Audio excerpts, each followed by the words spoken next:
Hey, what's up guys? This is Alex and today we'll be playing Genshin Impact and we're bringing you guys a guide on what you should be doing after you reach Adventure Rank 35. Now once you actually hit Adventure Rank 35, the game does slow down a little bit until we get a new content patch. So you will find that your daily tasks are going to be a bit less packed with stuff to do. So here's a list of things that you should be doing on a daily basis in priority. The first thing should be that you spend your daily resin on whether it's ley lines of the one that give XP tomes or the one that gives wealth like Mora, or mini bosses like these ones, the elites, or simply do specific domains that you need, whether for it's artifact farming or Ascension materials farming. You could also do your weekly bosses if the cooldown is down and you need to spend some resin. So this is the most important thing that you should do on a daily basis, is to make sure that your resin is never capped. The second most important thing that you should do every single day, the 4 daily commission quests that are going to be available in your world. These are going to give you a good amount of reward, whether it's adventure rank XP, which is a huge amount, friendship also for your name cards and stuff like that for your characters, some crafting materials, upgrading materials as well, and some Mora, Primogem, and also obviously the big reward here, which is really nice. You're also going to get keys over here that you're going to need for like the bonus chapters that you're going to get. Now, if you don't have all Anemoculus and Geoculus yet in our world, this is definitely something that you should be focusing on and to getting, because there are some really nice quests related to those, especially the Geoculus one with the 9 pillars. So make sure to get all your Oculus, and also it's going to increase your maximum stamina and also give you a fair amount of adventure rank XP. If you are missing some Oculus, make sure to check the Genshin Impact interactive map. It can really help you find these last Oculus that you're missing. So the next thing that you should do on a daily basis is to actually press the F1 button and go to the bosses section, and to actually clear every single of these special enemies available, and because they're going to be dropping artifacts but also Ascension materials and Mora. So make sure to clear every single one by just pressing the navigate button, which is going to show you where they are, and then you can just rinse and repeat until you cleared every single one of them. This is going to be really important just for mainly for the Ascension materials, but it's also going to give you obviously other interesting rewards based on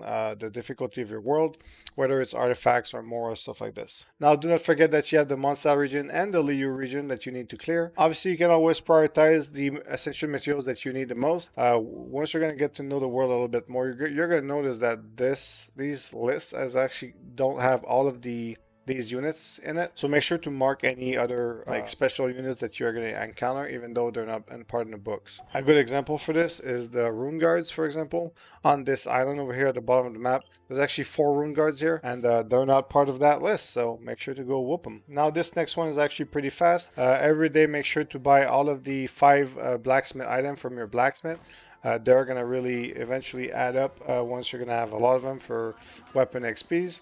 You can also do the same thing for the artifacts. However, these artifacts are on a weekly timer, but there is one right over here in Mondstadt, and there's also 2 of them in Liu, right over here by the L of Liu, and the other one is right by to the left of the jeweler, and I believe is here at night mostly. I would also personally recommend to go buy the daily items from some of the vendors, such as the meat vendor here that's going to say sell raw meat and fowl. There's also the little girl around here in Windrise that's going to sell flowers like wolf hooks, for example. And then in Liu, there's actually 2 NPCs here that sells fish and crab and stuff like this, so it is useful to buy these materials if you are running them. Now the next thing that I'm going to recommend is a bit more I don't want to say hardcore, but it's a bit more tedious, let's say. It's going to involve farm routes, daily farm routes that you're going to want to do for 3 different things. You're going to have a farm route mostly for chests,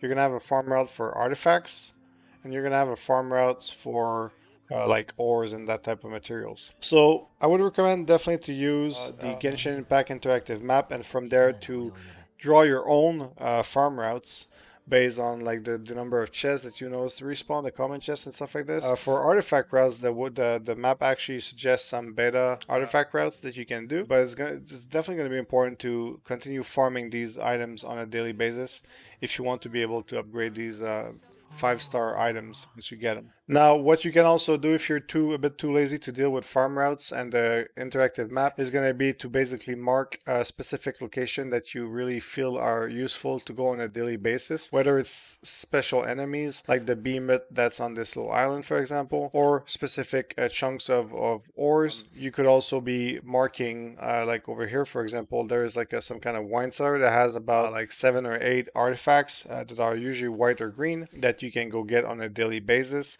So you can start marking some of these really point of interest that you're going to be wanting to go to on a daily basis to get your items. I do want to make a strong mention regarding ores in general. You're always going to need ores in this game, even if you're not really crafting the 4-star weapons, for example. Just because these ores can be converted into weapon XPs, obviously.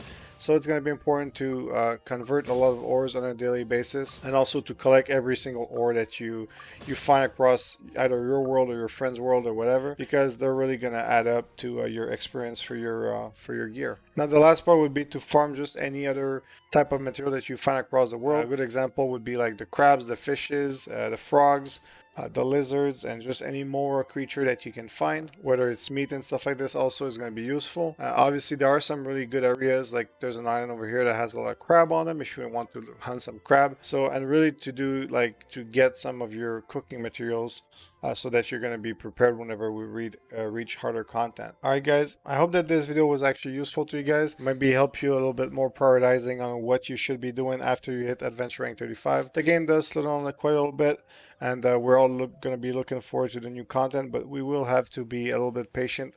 So meanwhile, keep on farming, keep on getting stronger, trying to increase your adventure rank to the highest as possible, and keep having fun with Genshin Impact. I hope you guys enjoyed the video, and if you did, please consider leaving a like and subscribing. You can also join us on our streams. We're going to be streaming the game daily. A lot of you guys have been showing up lately, so it's really nice to just hang out with you guys and get to know some of you guys a lot better. And you can always just join our Discord. The link is also going to be in the description box. Alright guys, thank you all, and have a good day.